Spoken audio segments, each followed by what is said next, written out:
kolaborasi. Iya. Kita bukan apakah ada nama grup sendiri dari Oh enggak, kita berdiri atas nama masing-masing. Ini kolaborasi antar personal gitu ya. Jadi memakai namanya masing-masing. Kita kolaborasinya, penggabungannya cuma masalah di ide kreasinya aja. EDM? Ini yang menarik ya. Ini beberapa musisi yang lumayan kenal duluan kayak Awet Genius dan lain itu sudah mulai terlebih dahulu gitu. Apakah ini terinspirasi atas itu? Basically sebenarnya inspirasi banyak ya, nggak cuma dari yang lokal tuh, nggak cuma Awet Genius. Kalau di kalangan profesi yang sebidang sama saya, ada Awet Genius, ada Blue Claire, ada banyak lah ya.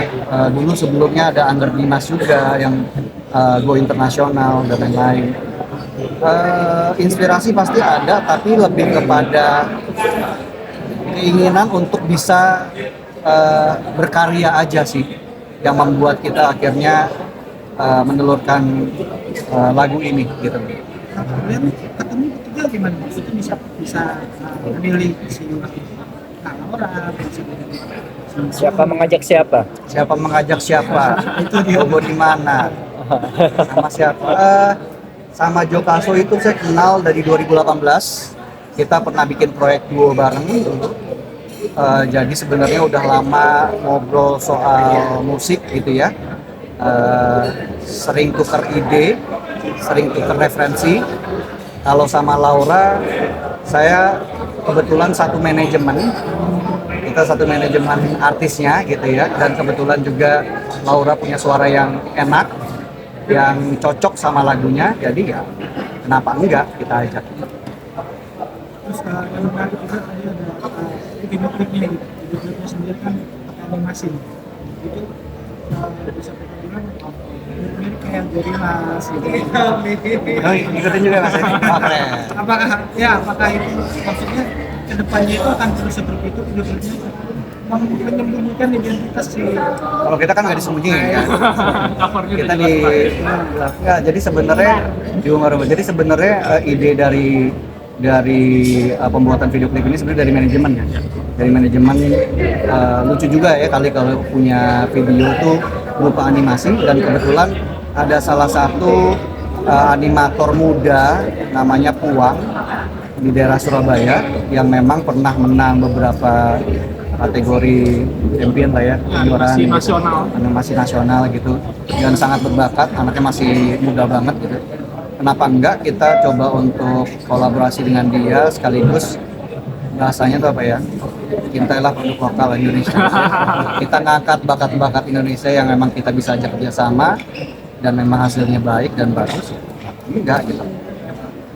kalau sendiri menyatukan persepsi dengan dua orang musisi yang bisa dibilang kritis gimana? Enak banget sama mereka karena kritis itu bukan berarti mereka mau gini. Kritis itu artinya mereka pengen sesuatu itu perfeksionis gitu. Nah, orang yang kritis itu, kenapa aku suka kerja sama orang yang kritis? Karena aku juga tipe kalau orang yang perfeksionis. Jadi aku juga pengen semuanya tuh kayak perfect ya, ini perfect ya, ini perfect. Jadi kritisnya tuh lebih ke situ, dan untungnya mereka open discussion. Jadi bukan yang kritis yang egois. Maksudnya kayak enggak, menurut gue gini ya gini. Enggak, karena gue lebih tahu, jadi apa mau gue, enggak kayak gitu. Jadi mereka tuh saling melibatkan gitu, bukan berarti karena lo nggak ngerti apa-apa, jadi karena lo nggak ngerti apa-apa, lo dengerin omongan kita aja, lo nggak usah ikut. Kan ada yang kayak gitu tipenya kan, tapi mereka kebetulan nggak seperti itu, makanya kita bisa kerja sama. Kalau yang kayak gitu mungkin aku nggak bisa. Apakah kedepannya akan tetap seperti ini?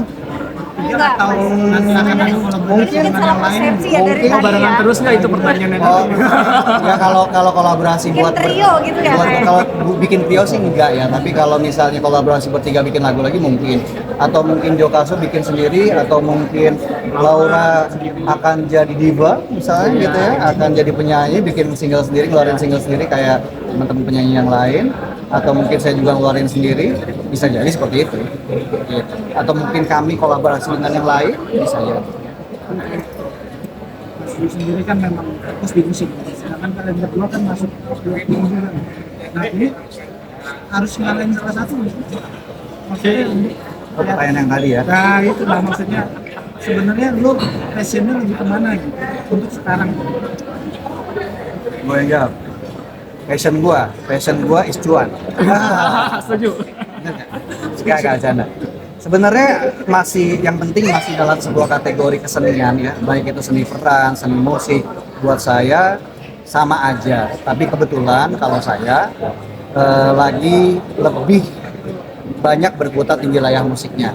Kalau Laura mungkin seimbang atau mungkin sedikit lebih banyak di daerah seni perannya. Kalau Jojo mungkin di seni musiknya full time. Gitu sih. Tadi di behind the scene kan beberapa kali dinotis ada perbedaan visi misi. Itu gimana cara kalian bertiga untuk menyatukan itu? Misi perbedaan. Karena kalau boleh jujur, Jokaso sendiri tuh punya warna musiknya beda sebetulnya. Nggak sekeras yang di Dimas pun di DJ juga sebenarnya ada spektrumnya lah seperti itu. Tapi justru ketika kita udah sering tektokan terus kolaborasi, akhirnya ya mau nggak mau jadi apa ya, maksudnya tantangan. Lebih kayak tantangan bahwa oh kita bisa nih bikin lagu yang ada Jokasonya, ada Dimasnya dan cocok menjadi sama Laura. Itu menjadi kepuasan sendiri buat saya yang menggeluti produksi musik seperti itu sih. Intinya sih kalau mau kerjasamanya berhasil ya harus saling mau mengalah satu sama lain dan mendengarkan buka kuping, dengahin hati, dengerin, baru bisa kolaborasi. Nah, dalam sebuah lagu itu kan biasanya ada cerita dan juga ada pesan yang pengen disampaikan. Dalam lagu ini apa ya? Pesannya yang pengen disampaikan memang satu, bahwa suatu saat nanti semua orang di dunia ini akan ketemu satu, mungkin udah ketemu ya, mungkin your lucky stars itu adalah nyokap lo, your lucky stars can be your brother, can be your sister, bisa jadi orang yang baru ketemu kayak sahabat lo. Pasti ada satu titik di mana manusia itu ketemu lucky star buat dirinya sendiri. Jadi itu sih sebenarnya yang pengen banget kayak lagu ini untuk lucky star kita sendiri. Mungkin singkatnya lagu ini bercerita tentang masing-masing orang pasti butuh support system. Ya benar. Kita nggak akan bisa berdiri sendiri tanpa ada support system, entah istri, entah seorang ibu dan macam-macam ya. Jadi lagu ini tuh tentang menceritakan tentang itu gitu. Lagi? Harapannya apakah lagu yang akan diterima di musik? Nah itu pertanyaan yang kita nggak bisa jawab tuh. Apakah diterima atau enggak? Karena kan kita sendiri musik sekarang itu nggak kayak dulu. Iya. Orang bisa dengan free ngambil platform dan segala macam, dan bangsa pasar musik itu apakah seberapa pesimis ya, seberapa optimis sih kalian itu? Sebenarnya pertanyaan Mas itu sama seperti waktu kita nggak pernah nyangka bahwasannya musik senja akan diterima sama kita. Tapi ternyata diterima. Jadi sebenarnya kita dengerin musik itu kan dulu nggak ngelihat genrenya apa. Asal enak di kuping kita akan suka. Taunya dangdut misalnya, taunya mungkin lagu balad atau mungkin lagu-lagu macam kayak Kahitna atau mungkin The Groove yang jazzy, pop jazz. Tapi enak, kita terima. Jadi sebenarnya kuncinya adalah kita buat lagu enak.